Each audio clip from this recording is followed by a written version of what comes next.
Hello student, welcome back to my YouTube channel Basic Agri Hub. I am Neha here for you with soil science subject. Today I'll teach about humus. Let's see the humus. This is the humus, the background picture. जो आप background picture देख रहे हो वो actually humus का photo है. Humus dark brown colour का amorphous substance होता है. बट ह्यूमस को और भी डिटेल में हम लोग जानेंगे. पहले देखते हैं कि उसमें कंटेंट क्या क्या हम लोग पढ़ेंगे. Introduction to humus. ह्यूमस क्या होता है, ह्यूमस फॉर्मेशन, ह्यूमस कैसे फॉर्म होता है, थ्योरीज ऑन ह्यूमस फॉर्मेशन, कौन कौन से साइंटिस्ट ने ह्यूमस फॉर्मेशन का थ्योरीज दिया है, प्रॉपर्टी ऑफ ह्यूमस, प्रॉपर्टीज क्या है ह्यूमस का, सॉइल ऑर्गेनिक मैटर फ्रैक्शन, उसमें कौन कौन सा फ्रैक्शन प्रेजेंट है, clay humus complex, and at last maintenance of humus. Let's see first what is humus. Humus is also known as black gold of earth. जब आप देख रहे हो कि ये डार्क ब्राउन एमॉर्फस जो सब्सटेंस है वो ह्यूमस है एंड उसे ब्लैक गोल्ड ऑफ अर्थ भी कहते हैं. Okay, let's see the definition of humus. Humus is complex. Let's see one by one point. Humus is complex rather resistant mixture of brown or dark brown amorphous colloidal organic substance that results from microbial decomposition, synthesis, and has chemical and physical properties of great significance to soil and plants. इसका मतलब है कि humus एक complex substance है. Okay, simple substance नहीं है, वो complex substance है एंड रेदर रेसिस्टेंट मिक्सचर. ये अब इसके बाद रेसिस्टेंट किससे, माइक्रोबियल ऑर्गेनिज्म से. लास्ट लेक्चर अगर आपने देखा होगा तो उसमें मैंने बताया था कि एक टाइम तक माइक्रोबियल एक्ट करता है जब एक ऐसा सब्सटेंस लास्ट में फॉर्म करता है जिसपे कि माइक्रोबियल एक्शन नहीं होता है. That is a humus of dark brown और dark brown colour. Means generally ये ब्राउन और डार्क ब्राउन कलर का होता है और ये एमॉर्फस सब्सटेंस होता है. एमॉर्फस मीन्स क्या स्टूडेंट, जिसमें कि मतलब कोई प्रॉपर शेप स्ट्रक्चर नहीं होता है. ओके, कोलाइडल मीन्स ये कोलाइडल फॉर्म करता है. जब इसको आप वाटर के साथ मिक्स करोगे तो ये टोटली उसमें मिक्स नहीं होगा. ओके, कोलाइडल के फॉर्म में ये होगा. ऑर्गेनिक सब्सटेंस है, CHO के से बना रहता है, कार्बन इसमें एक कंपोनेंट है. रिजल्ट फ्रॉम माइक्रोबियल, बनता कैसे है, माइक्रोबियल डिकम्पोजिशन, माइक्रोब्स जब इसको डिकम्पोज करते हैं उससे बनता है, एंड सिंथेसिस. ओके, दो प्रोसेस है, माइक्रोबियल डिकम्पोजिशन एंड सिंथेसिस है. एंड हैज केमिकल प्रॉपर्टी, और इसके पास केमिकल प्रॉपर्टी होती है जैसे कि physical chemical property and physical property होती है जो कि सॉइल को इम्प्रूव करने में हेल्प करती है, सॉइल के लिए बेनिफिट होती है. ओके, तो हम लोगों ने ह्यूमस का डिफिनीशन क्या पढ़ा. ह्यूमस एक कम्प्लेक्स रेसिस्टेंट मिक्सचर है जो कि डार्क और ब्राउन कलर का एमॉर्फस सब्सटेंस है कोलाइडल फॉर्म में, और ये एक ऑर्गेनिक सब्सटेंस है जो कि बनता है माइक्रोब के डिकम्पोजिशन एंड सिंथेसिस से. इसके पास ह्यूमस का केमिकल एंड फिजिकल प्रॉपर्टी होता है जो कि इन्हांस करता है, इम्प्रूव करता है सॉइल के कैरेक्टरिस्टिक को. Okay, let's see humus formation. Humus दो तरह से फॉर्म करता है, एक डिकम्पोजिशन प्रोसेस से, एक सिंथेसिस प्रोसेस है. Let's see the first, decomposition. What is decomposition, आपको मैंने पहले भी बता चुकी हूँ पहले वाले लेक्चर में. डिकम्पोजिशन मीन्स सिंपली होता है ब्रेक डाउन होता. ओके, तो यहाँ पे डिकम्पोजिशन ब्रेक डाउन क्या, माइक्रो ऑर्गेनिज्म के हेल्प से. अगर फिजिकली हो रहा है देन उसको डिसइंटीग्रेशन कहते हैं, बट डिकम्पोजिशन का मतलब है कि ये माइक्रोब्स के हेल्प से ये क्या हो रहे हैं, टूट रहे हैं, ब्रेक डाउन हो रहे हैं.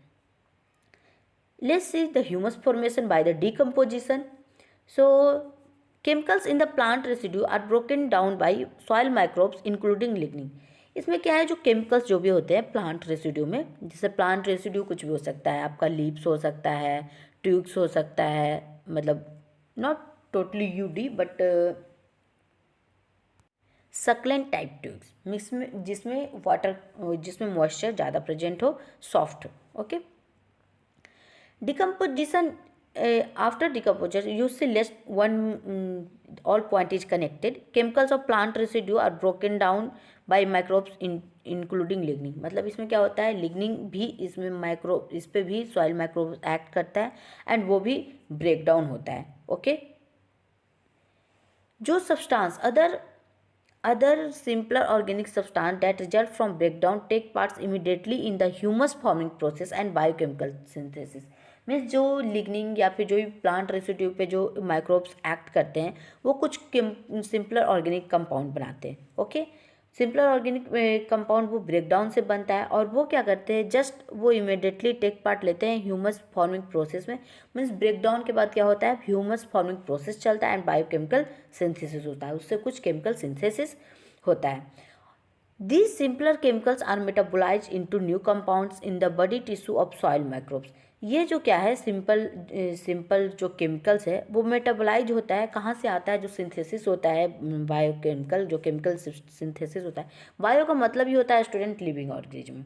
ओके, तो ये जो केमिकल सिंथेसिस होता है वो माइक्रोब्स के मेटाबॉलिक प्रोसेस या जो मेटाबॉलिक प्रोसेस होता है उनके बॉडी के अंदर, उनके बॉडी टिश्यू के अंदर डेवलप होता है। Okay, these new compounds are subjected to further modification. ये उसके बाद जो ये नया कंपाउंड बनता है वो मॉडिफिकेशन, अंदर मॉडिफिकेशन होता है उसमें, and synthesis at the microbial tissue subsequently attacked by the other soil microbes. और ये क्या होता है, सिंथेसिस होता है माइक्रोबियल टिश्यू के रूप में, जो कि अटैक किसके द्वारा किया जाता है, दूसरे माइक्रोब्स के द्वारा। तो इसमें हम लोग क्या देखें डिकम्पोजिशन में स्टूडेंट, हम लोग स्टार्टिंग से देखते हैं कि पहले जो प्लांट रेसिड्यू होगा उसमें जो केमिकल प्रेजेंट होगा वो माइक्रोब्स के द्वारा ब्रेक डाउन होगा। ओके, प्लांट जो प्रेजेंट होगा उसमें जो माइक्रो ऑर्गेनिज्म होगा इंक्लूडिंग लिग्निन को इंक्लूड करके बोल रहे हैं, उससे क्या होगा, सिंपलर ऑर्गेनिक कंपाउंड में सिंपलर कंपाउंड में टूटेगा जब वो कंपाउंड में ब्रेक डाउन होगा। ओके, जब ये जो प्लांट रेसिड्यू है वो माइक्रोब्स के द्वारा जब ब्रेक डाउन होगा दूसरे ऑर्गेनिक सब्सटेंस में, तो क्या करेगा, ह्यूमस फॉर्मिंग, देन उसके बाद वो ह्यूमस फॉर्मिंग प्रोसेस में जाएगा और बायोकेमिकल सिंथेसिस करेगा। बायोकेमिकल सिंथेसिस मतलब सिंथेसिस कहाँ होता है स्टूडेंट, वो माइक्रोब्स के टिश्यू में, बॉडी टिश्यू में। ठीक है, उसके बॉडी टिश्यू में, उसके बाद उसके ऊपर कोई दूसरा माइक्रोब्स अटैक करते हैं और उनके अंदर जो केमिकल सिंथेसिस होता है वो अंडर मॉडिफिकेशन जाता है। उसके बाद वो सिंथेसिस माइक्रोबियल टिश्यू के रूप में होता है। कैसे, कि अदर माइक्रोब्स जब उसके ऊपर एक्ट करते हैं, क्योंकि यहाँ पे तो प्रोसेस है, हर एक को किसी न किसी खा रहा है, वो प्लांट पार्ट को खा रहा है, जो प्लांट पार्ट को खा रहा है माइक्रोऑर्गेनिज्म उसको कोई और खा रहा है उसको, ये तो फूड चेन है ना, इसलिए एज उसके ऊपर कोई दूसरा माइक्रोब्स अटैक करेगा एंड देन रिलीज हो जाएगा। सेकेंड है सिंथेसिस। ओके, सिंथेसिस में क्या होता है, ब्रेकडाउन होता है, ये स्पेशली ब्रेकडाउन होता है लिग्निन का। उसमें है कि लिग्निन का भी हो रहा था, मीन्स स्मॉल अमाउंट में। इसमें टोटली ब्रेकडाउन ऑफ लिग्निन पढ़ेंगे, जिसमें कि फेनोल्स एंड क्यूनोन्स के फॉर्म में होता है। ये मोनोमर है, फ्यूनोल्स और क्यूनोन्स मोनोमर है, मतलब ये एक यूनिट है, सिंपलर यूनिट है। ओके, इससे बहुत सारा मिलकर पॉलीफेनोल्स पॉलीक्यूनोन्स बनता है, मीन्स पॉलीमर फॉर्म होता है। तो सिंथेसिस में क्या होगा, ब्रेकडाउन प्रोडक्ट होगा लिग्निन का। इसमें क्या होगा, दीज मोनोमर्स, ये जो ब्रेकडाउन होकर जो फिनोल्स और क्यूनोन्स बनाएगा, ये मोनोमर्स क्या होगा, अंडर पॉलीमराइजेशन होगा। पॉलीमराइजेशन मतलब क्या होता है कि जो मोनोमर है एक दूसरे से ज्वाइंट होंगे, कंबाइन होंगे और वो पॉलीफॉर्म करेगा, वो पॉलीमर फॉर्म करेगा। These monomers undergo polymerization by which polyphenols and polyquinones are formed। इसमें क्या होता है, पॉलीफिनोल्स और पॉलीक्यूनोन्स फॉर्म होता है। Okay, these higher molecules weight compounds interact with nitrogen containing amino acid and significant component of resistant humus। अब ये क्या करता है, जब ये हाई मोलिकुलर, ये पॉलीफिनोल्स और जो पॉलीक्यूनोन्स है, ये हाई बेट मोलिकुलर कंपाउंड्स होता है, वो इंटैक्ट करेगा नाइट्रोजन कंटेनिंग एमिनो कंपाउंड के साथ। जो भी नाइट्रोजन कंटेनिंग एमिनो कंपाउंड है उसके साथ जब ये इंटैक्ट करेगा तो क्या बनाएगा, हमारा resistance substance that is humus. तो जनरली दो तरह का कंपाउंड देखा जाता है जो कि ह्यूमस बनाता है। ह्यूमस जनरली, ह्यूमस का दो पार्ट है, मतलब ह्यूमस दो ग्रुप से मिलकर बना होता है, एक ह्यूमिक ग्रुप, एक नॉन ह्यूमिक ग्रुप। आगे हम लोग देखेंगे कि ह्यूमिक ग्रुप क्या होता है और नॉन ह्यूमिक ग्रुप क्या होता है। ओके, तो इसका सिंथेसिस का हम लोगों ने देख लिया। इसमें ब्रेकडाउन होता है लिग्निन का। सबसे पहले क्या होता है, लिग्निन दो पार्ट में टूटता है, that is phenols and polyquinols. Under polymerisation phenols and quinones polyphenols polyquinones बनाते हैं। ये दोनों जब इंटैक्ट करते हैं नाइट्रोजन कंटेनिंग एमिनो एसिड के साथ, देन वो रेसिस्टेंट ह्यूमस फॉर्म करते हैं। और ये ह्यूमस मेनली दो पार्ट से बना होता है, एक ह्यूमिक ग्रुप से, एक नॉन ह्यूमिक ग्रुप से। Let's see the theories of humus formation, means कौन कौन सा थ्योरीज है दिया गया है ह्यूमस फॉर्मेशन के बेसिस पे। सबसे फर्स्ट है लिग्निन थ्योरी। लिग्निन थ्योरी में क्या कहा गया है, ये वॉक्समैन ने 1936 में दिया था। लिग्निन थ्योरी वॉक्समैन ने 1936 में दिया था। According to this theory humic substance are form due to the incomplete degradation of lignin. Lignin theory क्यों कहा जाता है, क्योंकि वॉक्समैन ने ये कहा था कि जो ह्यूमिक सब्सटेंस फॉर्म होता है वो इसलिए फॉर्म करता है क्योंकि इनकम्प्लीट डिग्रेडेशन होता है लिग्निन का। लिग्निन टोटली डिकम्पोज नहीं होता है, इनकम्प्लीट होता है, इस वजह से ह्यूमिक सब्सटेंस फॉर्म करता है। सेकेंड है कोनोवॉस थ्योरी। कोनोवॉस थ्योरी के द्वारा क्या कहा गया है, according to this theory humic substance are formed by cellulose decomposing microbacteria earlier to lignin decomposition. इनका ये कहना था कि जो ह्यूमिक सब्सटेंस जो है वो फॉर्म करता है सेलुलोज से, जो कि डिकम्पोज होता है माइक्रोबैक्टीरिया के द्वारा। जो सेलुलोज डिकम्पोज होता है उसके द्वारा ह्यूमस फॉर्म करता है। अर्लियर टू डिकम्पोजिशन मतलब लिग्निन के डिकम्पोजिशन स्टार्ट होने से पहले ही जो माइक्रोब्स अटैक करते हैं, क्योंकि लास्ट लेक्चर में मैंने आपको बताया है कि एक लिग्निन जो होता है मोस्ट रेसिस्टेंट टू डिकम्पोजिशन होता है, वो बहुत सोलिडली डिकम्पोज हो जाए। अदरवाइज जो सेलुलोज ये सब जो होते हैं वो थोड़ा ईजिली टूटते हैं। ओके, तो आप लास्ट लेक्चर में जाकर इसका डिटेल देख सकते हो। नेक्स्ट ये on polyphenol theory. Polyphenol theory क्या है, अभी आपने देखा कि पॉलीफिनोल्स कैसे ये पॉलीमर है ओके फिनोल्स का।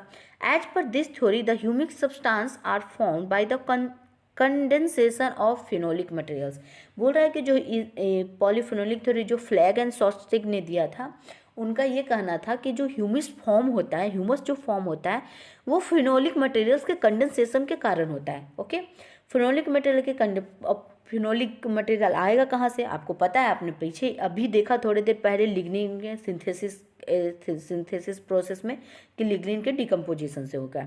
The polyphenols of lignins are oxidised to quinones. जो ये पॉलीफिनोल्स होता है लिग्निन्स का वो ऑक्सीडाइज हो जाता है, जब उसमें ऑक्सीजन ऐड होता है तो वो बनता है क्यूनोन्स। ओके, और ये जो क्यूनोन्स है वो कंडेंस्ड होता है with low molecular microbial product के साथ और बनाता है ये humic. These quinones are condensed with low molecular weight microbial product. जो भी low molecular weight microbial product होगा उसके साथ ही ये क्या कहता है, कंडेंस्ड होता है, मीन्स इकट्ठा होता है बोले तो, और बनाता है वो humic molecules. The microbial products are amino acid, nucleic acid and phospholipid. जो एमिनो एसिड है, न्यूक्लिक एसिड है एंड फॉस्फोएसिड है, ये लो माइक्रोबियल वेट प्रोडक्ट है। ओके, ये लो माइक्रोबियल वेट प्रोडक्ट है जिसके साथ कि ये क्यूनोन्स मिक्स होता है एंड बनाता है humic molecules. Let's see properties of humus. Okay, properties of humus की ह्यूमस में क्या क्या प्रॉपर्टी होता है, जो भी ह्यूमस ये फॉर्म हो रहा है। ह्यूमस क्या होता है, tiny colloidal particles are composed of CHO। Okay, means जो कोलाइडल जो ह्यूमस है वो ऑर्गेनिक सब्सटेंस है और ये कोलाइडल पार्टिकल्स है। कोलाइडल पार्टिकल्स मीन्स अगर आप ये वाटर में अगर आप वाटर में इसे डालोगे, मिक्स करोगे, देन ये सस्पेंडेड फॉर्म में रहेगा और अपना ये मोशन में रहता है। मीन्स सेटर क्या कहता है इसे, ये कम्प्लीटली मिक्स नहीं होगा। ओके, आपको ये वाटर में इसका पार्टिकल दिखेगा। ये कोलाइडल फॉर्म में होता है एंड ये बना होता है CHO से, कार्बन हाइड्रोजन एंड ऑक्सीजन से। The colloidal particles are negatively charge. जो भी एक कोलाइडल पार्टिकल्स होंगे वो निगेटिवली चार्ज होते हैं, like OH, COOH, phenolic groups, ये सब उसमें प्रेजेंट होते हैं। इसके पास हाई सरफेस एरिया होता है, आपको पता है जितना स्मॉल पार्टिकल होता है उसका ज़्यादा हाई सरफेस एरिया होता है। Then has very high surface area, इसके पास high surface area. High CEC का मतलब होता है cation exchange capacity. Cation exchange capacity student आपको सुनने में बहुत छोटा वर्ड लग रहा है, पर इसका भी एक अलग से लेक्चर ही है जो कि आगे हम लोग देखेंगे। बट यहाँ पे देख रहे हैं कैटायन एक्सचेंज कैपेसिटी होता है कोई भी मटेरियल का, क्यों कितना कैटायन एक्सचेंज कर सकता है। ओके, तो हायर CEC कितना होता है, 150 to 300 सीमोल पर kg, सेंटीमोल पर kg। ओके, ये हायर CEC होता है ह्यूमस का। 4 to 5 टाइम्स हायर WSC। वो WSC का स्टूडेंट फुल फॉर्म है वाटर होल्डिंग कैपेसिटी। ओके, 4 से 5 गुना ज़्यादा इसमें वाटर होल्डिंग कैपेसिटी होता है देन सिलिकेट्स के लिए से। Okay, humus is very favourable effect on aggregate formation and stability. बोल रहा है कि ह्यूमस का बहुत अच्छा इफेक्ट क्या होता है, वो एग्रीगेट फॉर्म करता है, मतलब इकट्ठा करता है एक दूसरे को। एग्रीगेट मतलब क्या, इकट्ठा करना, सॉइल पार्टिकल ये सबको एग्रीगेट फॉर्म करता है एंड स्टेबल होता है। ओके, ये नहीं है कि अब इसके आगे और चेंज होगा, क्योंकि इस पर अब तो ये रेसिस्टेंट फॉर्म में है ना, देन ये स्टेबिलिटी क्रिएट करेगा। Impart black colour to soil, humus क्या करता है, ब्लैक कलर देता है सॉइल को। Okay, so let's see the soil organic matter fraction. आपको उस टाइम जब ह्यूमस फॉर्म कर रहा था तो ह्यूमस क्या स्टूडेंट, दो चीज़ से फॉर्म करता है, एक ह्यूमिक ग्रुप से, एक नॉन ह्यूमिक ग्रुप। जो ह्यूमिक ग्रुप होता है वो सॉल्युबल होता है, और जो नॉन ह्यूमिक ग्रुप होता है वो इनसॉल्युबल होता है। ओके, ह्यूमिक ग्रुप क्या होता है, सॉल्युबल, और नॉन ह्यूमिक ग्रुप इनसॉल्युबल होता है। Let's see first humic group. The humic substance are classified based on resistance to degradation and solubility in acid and alkali into. जो humic group है उसको इस भाग में उसको क्लासीफाई करते हैं इस बेसिस पे कि वो कितना रेसिस्टेंट है डिग्रेडेशन का, मतलब कितना डिग्रेडेशन का रेसिस्टेंट है, एंड सोल्यूबिलिटी किस चीज़ में, एसिड में सॉल्यूबल है, अल्कली में सॉल्यूबल है, वाटर सॉल्यूबल है। तो हम लोग इसे तीन ह्यूमिक ग्रुप को तीन भाग में बांटते हैं, humic acid, fulvic acid and humin. Okay, तो इस ग्रुप को हमने तीन भाग में बांटा, humic acid, fulvic acid and humin. Okay, humic acid जो होते हैं वो सोल्यूबल होते हैं बेसिक मीडिया में। ओके, अगर बेसिक मीडिया है उसमें ह्यूमिक एसिड सोल्यूबल होगा। फ्लूविक एसिड सोल्यूबल होता है both alkali and acid media में, बट जो ह्यूमन होता है वो इनसॉल्यूबल होता है, अल्कली एंड एसिड दोनों में ये इनसॉल्यूबल होता है ह्यूमिन। और जो फ्लूविक एसिड है वो सिंगल सब्सटेंस है जो कि वाटर में सोल्यूबल होता है। ओके, फ्लूविक एसिड होता है जो वाटर में सोल्यूबल होता है। अदरवाइज जो ह्यूमिक एंड ह्यूमन ग्रुप है वो वाटर इनसॉल्यूबल होता है। Okay, let's see the properties of humic group. Humic group में 60 to 80% of the soil organic matter, जो भी सॉइल ऑर्गेनिक मैटर रहता है उसका 60 to 80% कौन बनाता है, ह्यूमिक ग्रुप बनाता है। ये मोस्ट कम्प्लेक्स होता है, रेसिस्टेंट होता है माइक्रोबियल अटैक का। ये इंक्लूड क्या करता है, पॉलीफ्यूल्स और पॉलीक्यूनेंस। और ये बनता कैसे है, डिकम्पोजिशन, सिंथेसिस एंड पॉलीमराइजेशन से। Okay, humic group decomposition, synthesis, polymerisation से बनता है। और ये इंक्लूड क्या, पॉलीफिनोल्स और पॉलीक्यूनेंस इसमें प्रेजेंट होता है, रेसिस्टेंट होता है, माइक्रोबियल अटैक का कम्प्लेक्स होता है। Okay, let's see second non humic group. ये नॉन ह्यूमिक जो ग्रुप होता है वो 20 to 30% फॉर्म करता है ऑर्गेनिक मैटर का। ये लेस कम्प्लेक्स होता है, लेस रेसिस्टेंट होता है माइक्रोबियल अटैक का, मतलब ह्यूमिक सब्सटेंस के अकॉर्डिंग। ये इसमें क्या होता है, नॉन ह्यूमिक ग्रुप जो होते हैं वो पॉलीसेक्राइड्स होते हैं, पॉलीमर्स होते हैं, और जैसे हैविंग शुगर लाइक पॉलीसेक्राइड्स और पॉलीमर्स, उसका स्ट्रक्चर जो होता है शुगर की तरह होता है। Okay, these include proteins. अब नॉन ह्यूमिक ग्रुप में क्या क्या होता है, protein, carbohydrates, lignins, fats, waxes, resins, tannins and some compound of low molecular weight. Means जो नॉन ह्यूमिक ग्रुप में कौन इंक्लूड होता है, लो मोलिकुलर वेट के मॉलिक्यूल्स। ओके, जैसे प्रोटीन, लिग्निन्स, फैट्स ये सब। और ह्यूमिक ग्रुप में कौन, पॉलीफिनोन्स, पॉलीक्यूनेंस ये सब इंक्लूडेड होते हैं। Okay, so let's see the clay humus complex. What is clay humus complex. आपको तो पता चल गया ह्यूमस क्या है, क्ले क्या है। क्ले आप बोलोगे तो ये इनऑर्गेनिक क्रिस्टलाइन कोलाइड है, जो कि हम लोग आगे इसका डिटेल में, आगे के लेक्चर में डिटेल में पढ़ेंगे। पहले हम लोग इस कम्प्लेक्स के बारे में देखते हैं। Humus the organic amorphous colloidal, आपको पता चल गया ह्यूमस ऑर्गेनिक है, एमॉर्फस कोलाइडल है, जो सप्लाइज क्या करता है, supplies both basic and acid ion, जो कि सप्लाइज करता है both basic and acid ion which reach transitory and ultimately disappear from soil. इसका कहने का मतलब क्या है, ह्यूमस एक ऑर्गेनिक एमॉर्फस कोलाइडल सब्सटेंस है जो कि सप्लाइज करता है basic and acidic ion. Okay, और ये ट्रांजिस्ट्री फॉर्म में होता है, ट्रांजिस्ट्री मतलब ट्रांसफॉर्म होता है एक दूसरे से दूसरे चेंज में, और ये डिसअपियर हो जाता है सॉइल से, क्योंकि इसको प्लांट का रूट है जो एब्जॉर्ब कर लेता है, ले लेता है। बट क्ले क्या होता है, क्ले जो इनऑर्गेनिक क्रिस्टलाइन कोलाइड, ये भी कोलाइडल फॉर्म में होता है बट ये इनऑर्गेनिक होता है।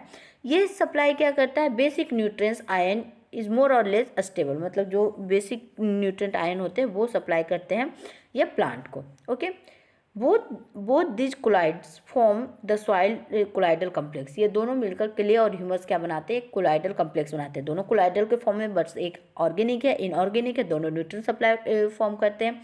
ओके। और ये बनाते क्या है student, clay humus complex. Okay, it is believe date humus clay and exist in the soil. वो ऐसा माना जाता है कि जो ह्यूमस और क्ले का एग्जिस्ट करता है दोनों सॉइल में as a clay humus complex के फॉर्म में। और ये जनरली दो कंपोनेंट्स को हेल्ड डाउन करता है, कैल्शियम एंड आयरन।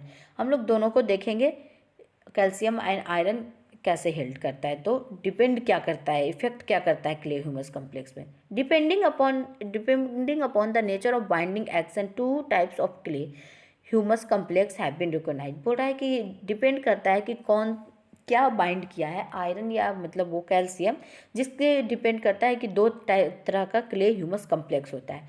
फर्स्ट, अगर क्या बाइंड कर रहा है, bond by calcium. The colloidal complex bond by calcium ions is more stable, ये ज़्यादा स्टेबल होता है and is responsible for the favourable physical condition of the soil, particularly its structure. बोल रहा है कि क्या, जब अगर मान लो कोलाइडल कम्प्लेक्स बाउंड किया है कैल्शियम आयन के थ्रू, ओके, देन वो क्या बनाएगा, स्टेबल बनाएगा उस कम्प्लेक्स को एंड रिस्पॉन्सिबल होगा फिजिकल कंडीशन ऑफ सॉइल के लिए, कि मतलब उसका सॉइल वो कैसा बनाता है, फिजिकल कंडीशन अच्छा बनाएगा, गुड फिजिकल स्ट्रक्चर बनाएगा, वो एक अच्छा फिजिकल स्ट्रक्चर बनाएगा। ओके, ये फिजिकल स्ट्रक्चर, टेक्सचर, ये सब प्रॉपर्टी है ओके सॉइल का, जो कि हम लोग आगे देखेंगे। द सॉइल टाइप वेयर एफी एक्ट्स, जहाँ पे सॉइल जिसमें आयरन बाइंड होता है वहाँ वो उसका फिजिकल कंडीशन जो होता है सॉइल का पुअर होता है। मतलब ये कहना ये चाहता है अगर कैल्शियम बाउंड कर रहा है क्ले कम्प्लेक्स के साथ, देन वो फिजिकल सॉइल का फिजिकल जो कंडीशन होगा वो गुड होगा और अच्छा होगा, और अगर आयरन बाइंड कर रहा है तो वो पुअर होगा। Let's see the maintenance of humus. क्या हम लोग अब देखेंगे कि कैसे मेंटेन करते हैं हम लोग ह्यूमस को। Maintenance on humus a higher level is difficult, जो मेंटेनेंस है ह्यूमस का हायर लेवल पे डिफिकल्ट है। क्यों? This is due to the reason that the loss of carbon from the soil increases as the organic matter content is raised. अब इसका कहने का मतलब है अगर आप ऑर्गेनिक मैटर का कंटेंट बढ़ाते हो सॉइल में, तो कार्बन डाइऑक्साइड जो है, कार्बन फॉर्म जो है सॉइल से जब कार्बन उसमें है जो इंक्रीज करता है। ओके, इसका एक मीन्स ऐसा होता है कि अगर आप कार्बन का ऑर्गेनिक मैटर ऐड कर रहे हो CHO, जिसका कि कंपाउंड क्या है CHO, और इसके वजह से क्या होता है जब हम ज़्यादा ऐड करते हैं तो कार्बन फॉर्म है जो सॉइल से लॉस हो जाता है, मतलब लॉस होना शुरू हो जाता है। There is a strong linkage between soil nitrogen and soil organic matter. बोल रहा है क्या होता है, स्ट्रॉन्ग लिंकेज होता है soil nitrogen and soil organic matter के बीच। जो सॉइल ऑर्गेनिक मैटर जो प्रेजेंट होता है, यहाँ पे ऑर्गेनिक मैटर का बात कर रहे हैं ओके, और सॉइल में जो नाइट्रोजन प्रेजेंट होता है, दोनों के बीच एक स्ट्रॉन्ग बॉन्ड बनता है। To maintain adequate level of organic matter, अगर आपको ऐसा मेंटेन करना है कि हमारे सॉइल में ज़्यादा ऑर्गेनिक मैटर रहे in the soil, the nitrogen level should be maintained by inclusion of legumes in crop rotation, judicious application of nitrogen fertilizer। ऐसा होता है कि जब हम ऑर्गेनिक मैटर डालते हैं तो वो लिंक हो जाता है इस ऑर्गेनिक मैटर के साथ। उसके बाद क्या होता है, हमारे सॉइल में नाइट्रोजन की कमी हो जाती है, क्योंकि अभी आपने देखा जो स्ट्रॉन्ग लिंकेज होता है, अगर नाइट्रोजन की कमी हो जाएगी हमारे सॉइल में तो ऑर्गेनिक मैटर फीड नहीं रह पाएगा। इसलिए ज़रूरी है कि अगर आप चाहते हो कि ऑर्गेनिक मैटर मेंटेन रहे सॉइल में, तो नाइट्रोजन का लेवल बढ़ाना पड़ेगा। वो चाहे तो आप लेग्यूम्स क्रॉप उसमें लगाओ, लेग्यूम्स क्रॉप में मतलब क्रॉप में नोड्स होते हैं जो कि नाइट्रोजन फिक्सेशन करते हैं, इस वजह से वो नाइट्रोजन प्रोवाइड करते हैं सॉइल में, इसलिए लेग्यूम क्रॉप्स लगाओ, और या फिर फर्टिलाइजर, नाइट्रोजन फर्टिलाइजर का उसमें एडिशन करो। To maintain organic matter levels, continuous addition of organic matter is essential. दोनों जरूरी है। आप ऑर्गेनिक मैटर डाल रहे हो तो नाइट्रोजन भी डालना पड़ेगा, अगर उसको मेंटेन करना ऑर्गेनिक मैटर को तो फिर नाइट्रोजन भी डालना पड़ेगा, सप्लाई करना पड़ेगा। दिच इंक्लूड्स एनिमल मैन्योर, अगर आपको डालना है ऑर्गेनिक मैटर, अगर आपको इंक्रीज करना है तो animal manure, organic waste and crop residue, ये सब सॉइल में ऐड करो, क्योंकि यही सब तो ऑर्गेनिक मैटर प्रोवाइड कर रहा है। ये animal manure, organic waste, crop residue, ये सभी हमारे सॉइल को क्या कर रहा है, ऑर्गेनिक मैटर प्रोवाइड कर रहा है। इनकॉर्पोरेशन ऑफ ग्रीन मैन्योर उसमें ऐड करो, जैसे वही लेग्यूम्स क्रॉप को ग्रो करके, या फिर कोई भी ऐसा जिसमें विग्रस ग्रोथ हो, और वो सॉइल को ज़्यादा अमाउंट में ग्रीन लीव्स, ग्रीन पार्ट दे सके, वैसे क्रॉप को लगा।